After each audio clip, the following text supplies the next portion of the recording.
Well, welcome back to On the Cusp, our podcast about great things going on in Shreveport and Bossier.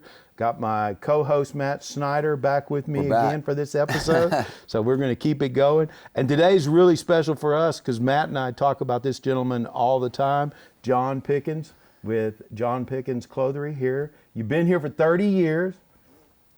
Tell us about yourself.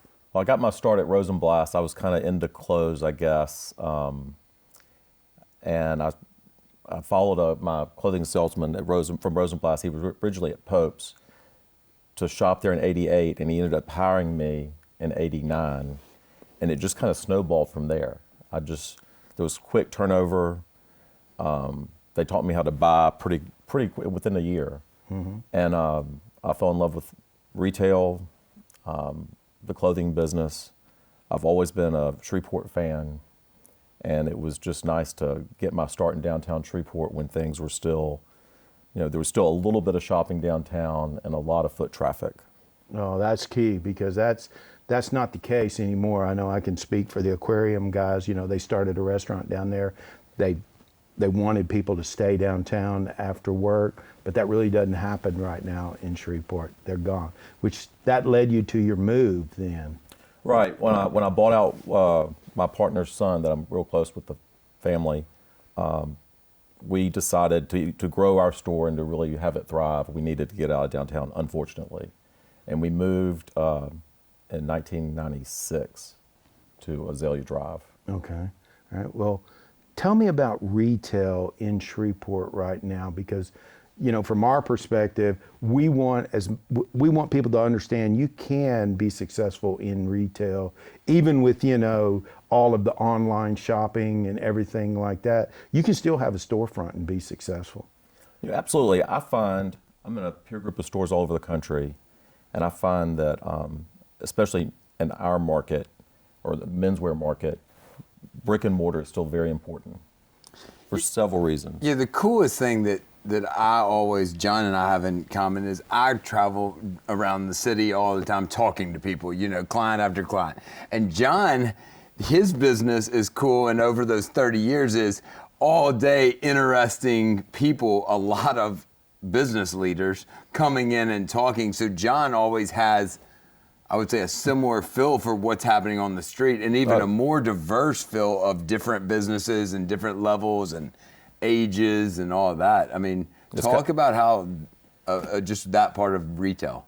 Well, it's kind of interesting too, because people strike deals while they're shopping together. Like, it's happened recently, so it's kind of fun to see and introduce my customers to one another. But it's the interaction. We have all ages. Self-made, family inheritance. It's just a good mix. They're not really customers anymore. They're our friends. Well, I tell people all the time, you're better off shopping in Shreveport. I know I have two girls that are in college, and they come home, just came home for Christmas, and they want to go to Dallas shopping. Okay? I say, no way, let's just do it here. I don't want to spend that time going to Dallas. Do you compete with Dallas stores? Dallas is probably our number one competition. So, I've preached this to my kids. If they want to buy something, they have to start in Shreveport. If they can get it in Shreveport, they have to buy it in Shreveport, period, or I'm not paying for it. I love that. I'm going to stick with that. Now, if they can't get it in Shreveport, that's when they can, go online or go out of town or what have you. Well, I keep telling them, look, you can buy that semi-dress in Shreveport. Okay, you're only in Ruston. You can drive back over here and shop here. Okay. Well, and the whole trickle-down thing makes sense. I mean, if somebody shops with me, it makes me be able to afford to shop in other places locally, go eat out locally, and support the city. Yeah, I mean, I feel like that trend is really, and hopefully our generation, my generation, and the younger generation, that's really going to stay popular.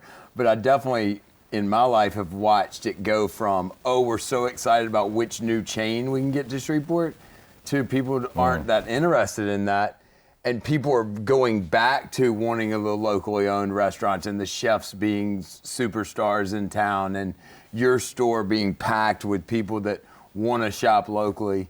But you also can't get the service that you provide in in a department store for sure. No, you can. And post-pandemic, I mean, I think now is one of the greatest times to be in a small business, a retailer, anywhere in the country, but especially in a city like Shreveport. Because you can go to Dallas and shop, but you can't go to a department store and get the quality service that you used to be able to get. And I think that's going to drive more people to small retailers.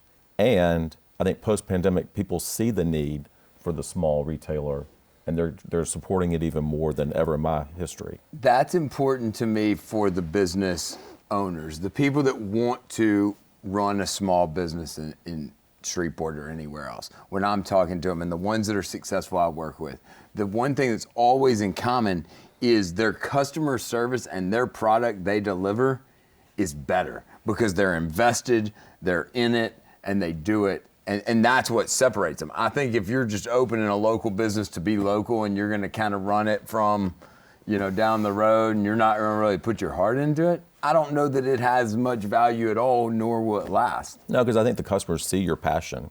That's right. They're going to ask. I mean, I will say this about the younger customers, they have information on their phone, the tip of their fingers. So often, if they're coming in to ask for a specific brand, they've researched it, and they're going to have questions, and they want you to be able to know more than they know.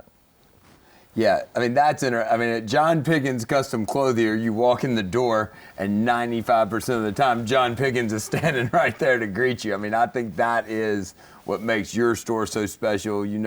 Matt Brown, Sports Spectrum, just sold to Andrew Gaspard, but he taught him over 5 years how to do that, and he does that. And, that's what makes it special when you talk about the Sid Potts and the Jay Mitchell and, all these people, who owns that business.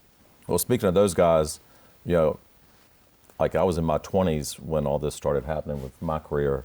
And so Matt Brown, I started jogging with Matt Brown through mutual friends in 1990 and almost started working for Sid Potts around the same time.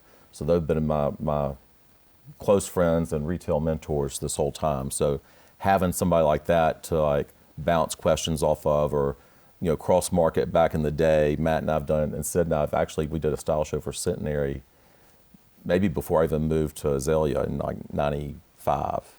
So it's just fun to be able to work with these. I mean, they're retail gurus and close friends. So they're and Mary Jean Lewis. Right. I mean, we used to have great retailers, and we still do, but it was, it's a whole probably 2 generations. If somebody was going to start a retail business in Shreveport today and they came to you and said, "Hey, John, how did you do it?"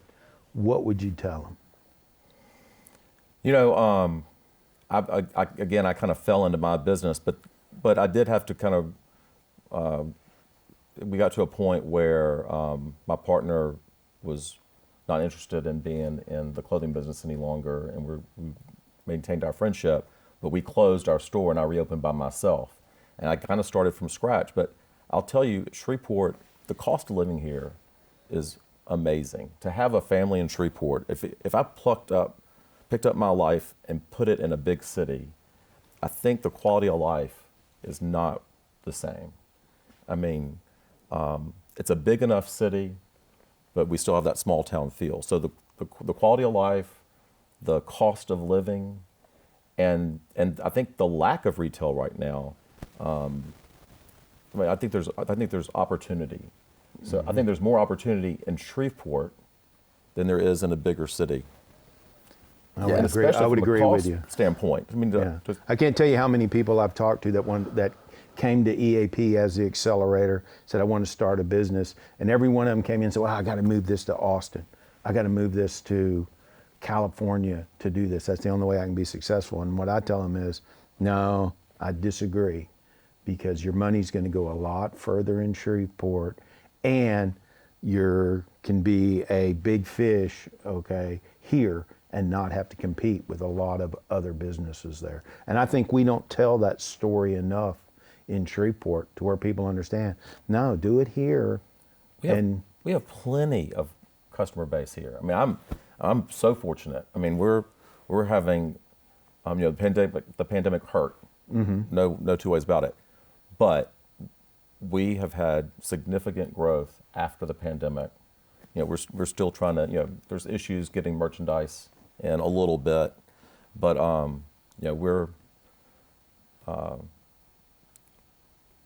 we're always looking for different manufacturing opportunities, and there's ways around that. Mm-hmm. So I think Shreveport is a very easy place. You have more competition in a big city, and the expense, as you mentioned. Right. The other thing that John is amazing at that opened my eyes a lot, and I think just being young and being, early in my career and arrogant and aggressive, I remember when Ellie and Chuck, Kyle, and them were opening. And, and everybody's like, oh man, this new men's store coming in and all that. And John was like, man, get him to call me. Like, I want to help him. And like, what can I do? And like, John has always been a friend to everyone. And I think you mentor tons of young people, me, tons of people that come through your store and you befriend. But you're always looking at it as, oh man, another store would be great for the community. Well, it is because it keeps, you don't like the competition of going to Dallas, it keeps people local. I mean, if they can say, okay, between Pope's and Ellie and Chalk and John Pickens, I can stay in Shreveport and shop. Yeah, that's huge.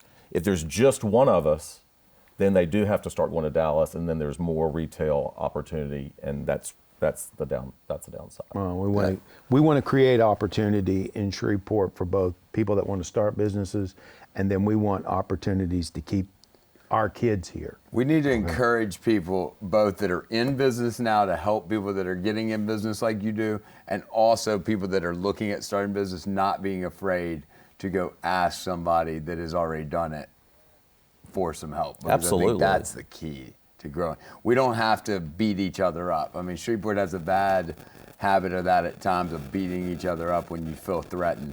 And I think that's going to be a big part of moving forward, is getting away from that. Because the big cities don't have that, because everybody's too big and fast and busy and don't even know who their competition is half the time. Right. They don't know who to battle because they don't have to. That's right. So. Well, I think we had got a great culture here. Matt thinks we need more festivals and things like that. He's always going to tell you that. I'm going to say we need more jobs first. If we bring the jobs in and we retain the businesses here, we can do a lot more things. We can add festivals, things like that, because I think there are a lot of them and a lot of opportunity here for people. So we love it. Yeah, I mean, I think the food, John and I are both avid foodies. The food scene in Shreveport over the past 5 years, it's awesome. How much better is it? It's incredible. I mean, and that's the things, and whether they're here because of jobs, I don't know.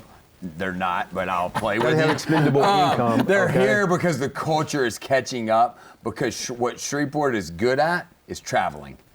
And what's happening is people are traveling and they're coming back, and just like the Penningtons and Dr. Larson, they were like, I want a restaurant when I'm home that reminds me of where we go when we're out of town. They built it. And that's what we need more of.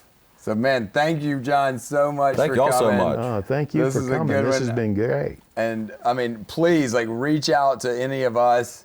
Yep. Dave, with anything, any questions you have. John's on Line Avenue every day. You stop in and see him. I already told him I promise I'm getting a seersucker suit. Let's go, Derby Day. I'm gonna get it, okay, and I will be at Derby Day, okay. Good. We'll make you very comfortable in that seersucker suit. I appreciate it, okay, because I'm not a seersucker kind of guy, or I don't think I am, but I'm counting on you to transform. That's right. Washington Mardi Gras. Dave always goes to Washington Mardi Gras. You need some John Pickens influence on Washington Mardi Gras. Well. And that's the cool thing. That is another quick point, is as you create culture and as people do more and there's more money because of more jobs, more people have reasons to go shop with local retailers like John. Exactly. There's no question that the pandemic hurt by people being at home, but they also weren't going anywhere. So you didn't need a tuxedo shirt. You didn't need a new tie. Dressing for work and events. Definitely. So I'm pulling for more events and more jobs. I know you are. John just wants people to dress nicer when they go to those jobs. All right. Thanks, guys. I appreciate it, John. Thank Thanks y'all for coming. so much.